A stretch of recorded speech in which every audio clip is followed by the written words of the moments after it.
Welcome to S M study world. ఈరోజు మనం హిమాలయ నది వ్యవస్థలోని గంగానది గురించి తెలుసుకుందాం. గంగానది అది పుట్టిన దగ్గర నుండి బంగాళాఖాతంలో కలిసే వరకు 2525 కిలోమీటర్లు ప్రవహిస్తుంది. అవును, హిమాలయాలలోని గంగోత్రి హిమనినాథం దగ్గర భాగీరథి నది పుట్టి ప్రవహిస్తుంది మరియు హిమాలయాలలోని సతప్నాథ్ హిమనినాథం దగ్గర అలకనంద నది పుట్టి ప్రయాణిస్తుంది. ఈ భాగీరథి నది, అలకనంద నది దేవప్రయాగ వద్ద కలిసి గంగానదిగా ఏర్పడతాయి. భారతదేశంలో భాగీరథి నదిపైన తేరీ డ్యాంని నిర్మించారు కదా?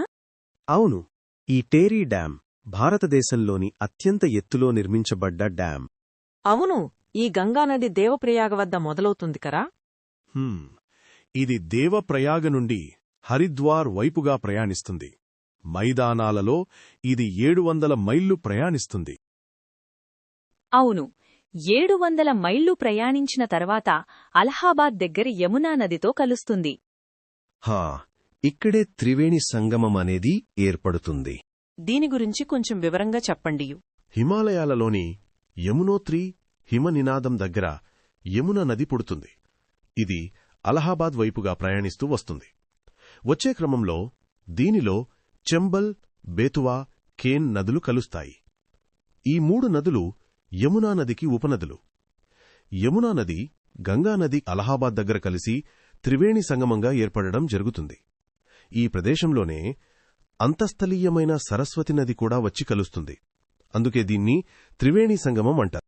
ఈ గంగానది వల్లనే ఉత్తర భారతదేశంలో మైదాన ప్రదేశమనేది ఏర్పడడం జరిగింది. అవును, నేనిది విన్నాను. అలహాబాద్ యొక్క కొత్త పేరు ప్రయాగ్రాజ్ అని. అవును, నిజమే.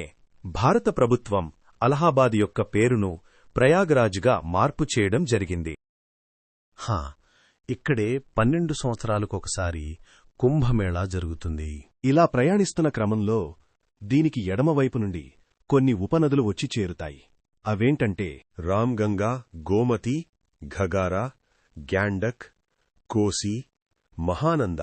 మరి కుడివైపు నుండి ఏమైనా ఉపనదులు లేవా? ఉన్నాయి. గంగానదిలో కలిసే కుడివైపు ఉపనదులలో అతిపెద్ద ఉపనది యమునా నది.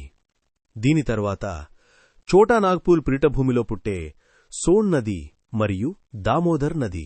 ఇక్కడ నుండి కొంచెం ముందుకు వెళితే ఇక్కడ రాజ్మహల్ హిల్స్ ఉంటాయి. ఆ కొండల దగ్గర నుండి గంగానది కిందికి ప్రవహించడం మొదలుపెడుతుంది. అవును, ఈ రాజ్మహల్ హిల్స్ దాటిన తర్వాత గంగానదిపైన ఫరక్కా బ్యారేజ్ని నిర్మించారు. ఈ ఫరక్కా బ్యారేజ్ గురించి బంగ్లాదేశ్కి, ఇండియాకి తగాదాలున్నాయి. బీహార్ దాటిన తర్వాత గంగానది పశ్చిమ బెంగాల్లోకి ప్రవహిస్తుంది. ఇక్కడ్నుండి గంగానది 2 పాయలుగా విడిపోయి ప్రయాణిస్తుంది. ఒక పాయ హుగ్లీ నదిగా, ఇంకొక పాయ బంగ్లాదేశ్లోకి ప్రయాణిస్తుంది. బంగ్లాదేశ్లో గంగానదిని పద్మ అని అంటారు. పశ్చిమ బెంగాల్లో హుగ్లీ నదిపైన ప్రధాన ఓడరేవు అయిన హల్దియా ఓడరేవుని నిర్మించడం జరిగింది. తర్వాత ఈ నది వెళ్లి బంగాళాఖాతంలో కలుస్తుంది. ఇప్పుడు ఒకసారి గంగానది గురించి ముఖ్యమైన పాయింట్స్ చూద్దాం. ఇది భారతదేశం యొక్క జాతీయ నది. గంగానది యొక్క కుడివైపు ఉపనదులు యమునా, సోన్, దామోదర్. అవును, గంగానది యొక్క ఎడమవైపు ఉపనదులు రామ్గంగా, గోమతి, ఘాగారా, గండక్, కోసి, మహానంద. హిమాలయాల్లో పుట్టిన గంగాకున్న అతిపెద్ద ఉపనది యమునా నది. అయితే తీస్తా నది మొదట గంగానదికి ఉపనది, తరువాత తీస్తా నది తన దిశను మార్చుకుని బ్రహ్మపుత్రా నదికి ఉపనది అయింది. Thank for watching this video. ఇలాంటి వీడియోస్ మీరు మళ్ళీ చూడాలనుకుంటే please like, share, subscribe to our channel S M study world.